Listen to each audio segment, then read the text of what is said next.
সাধের লাউ বানাইলাম রে বৈরাগী। ও সরি, এরকম কুচি লাউ পেলে তার খোসাটা ছাড়িয়ে বীজগুলো বের করে অনেক কিছু রেসিপি বানানো যায়। কি বানাই? আমি আজ বানাবো লাউ পিঠে। নমস্কার, ওয়েলকাম টু কুকিং উইথ ইচ্ছে। If you don't understand my language, then please on CC my all recipe have English and Hindi CC and enjoy my recipe in your own language. Recipe ভালো লাগলে please একটা like দেবেন, comment করে জানাবেন যে recipe কেমন লাগলো। চ্যানেলে যদি আপনি প্রথম হন তাহলে প্লিজ ফুল ভিডিওটাকে ওয়াচ করে চ্যানেলটাকে সাবস্ক্রাইব করতে ভুলবেন না যেন। নোটিফিকেশনটাকে অলে সেট করবেন, তাহলে আমার যে কোনো রেসিপি সবচেয়ে প্রথমে পৌঁছে যাবে শুধুমাত্র আপনার কাছে। আর আমার পুরনো বন্ধুদের অনেক ধন্যবাদ আমার পাশে থাকার জন্য। চলুন তাহলে বানাই লাউ। এখানে আমি বেশ খানিকটা ভাতের চাল ভিজিয়ে রেখেছিলাম। চালটা যখন এরকম হাতে করে ভাঙা যাবে তখন বুঝবেন যে এটাকে এবারে ছাঁকনিতে তুলে রাখতে হবে। চালটা আমি 3-4 ঘন্টা ভিজিয়েছিলাম।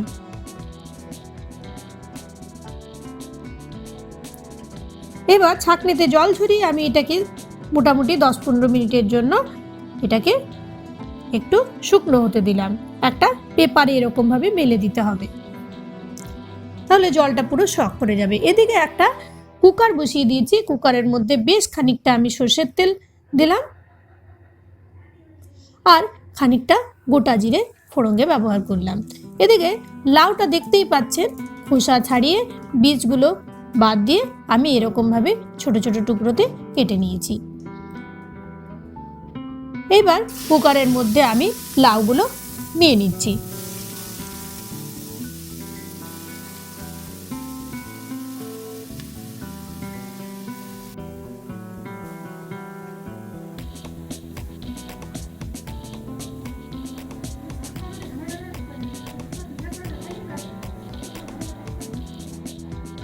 আর দিয়ে দিচ্ছি আমি এটাতে নুন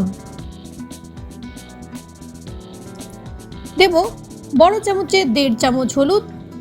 নুন আমি 1 চামচ দিয়েছি, বড় চামচের দিলাম বড় চামচের 1 চামচ জিরের গুঁড়ো, বড় চামচের 2 চামচ ধনের গুঁড়ো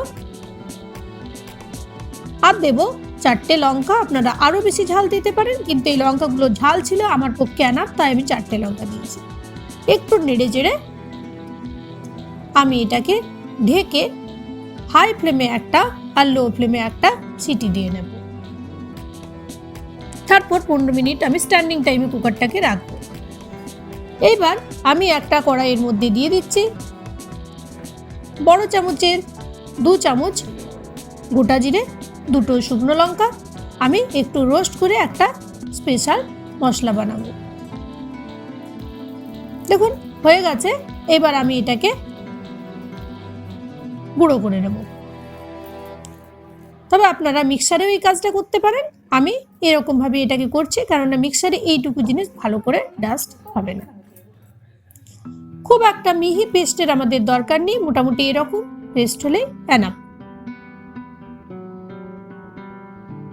এটা খুব ভালো একটা ফ্লেভার হবে আমাদের রেসিপিটাতে। আমাদের চালটা দেখুন কি সুন্দর শুকনো হয়ে গেছিল। এখন আমি মিক্সারে নিয়ে জল না দিয়ে এটার একটা পেস্ট বানিয়ে আর ছাঁকনির সাহায্যে বা চালুনির সাহায্যে এরকম ভাবে এটার থেকে ডাস্টটা বের করে নেব। মিহি যে ডাস্টটা বেরোবে সেটা আমি ব্যবহার করব, আর মোটা ডাস্টটা আমি পরে অন্য কোনো রেসিপিতে ইউজ করব। এটা আমি ব্যবহার এখন করছি না। আমাদের ডাস্টটা হয়ে যাওয়ার পর এদিকে আমাদের সবজিটা হয়ে গেছিলো, লাউয়ের সবজিটা। এটাকে আমি ভালো করে একটু ম্যাশ করে নিচ্ছি। তারপর গরমে গরমে এটার মধ্যে আমি এখন দিতে থাকবো। একটু গরমে গরমেই মাখবেন, ঠান্ডা করে মাখবেন না কিন্তু। তারপর চালের গুঁড়োর মধ্যে এখন আমি এটাকে ভালো করে মিশিয়ে নিচ্ছি।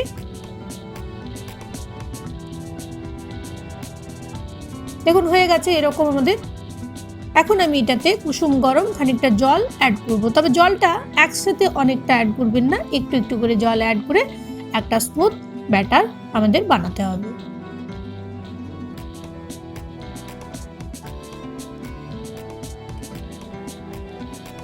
ঘনত্বটা এইরকম হবে।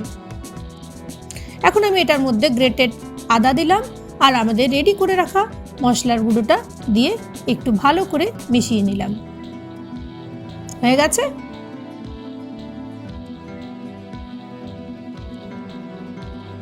এইবার আমি তাওয়াতে বেশ খানিকটা তেল নিয়ে ভালো করে তেলটাকে ব্রাশ করে নিচ্ছি। আমি সর্ষের তেলই ব্যবহার করেছি, আপনারা যে কোনো তেল ব্যবহার করতে পারেন।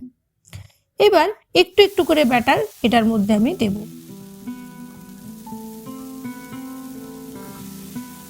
আর ভালো করে হাতার সাহায্যে চারদিক থেকে ভালো করে এটাকে এরকম ভাবে আমি ছড়িয়ে দিলাম।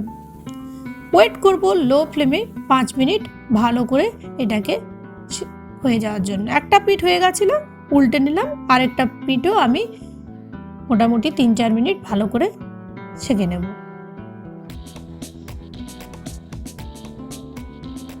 দুটো পিঠ হয়ে গেলে আমি তুলে নেব এটাকে। চা, ধনেপাতার চাটনি সবকিছুর সাথে এটা দারুণ লাগে। সকালের ব্রেকফাস্টে, রাতের মেনুতে অবশ্যই রাখতে পারেন।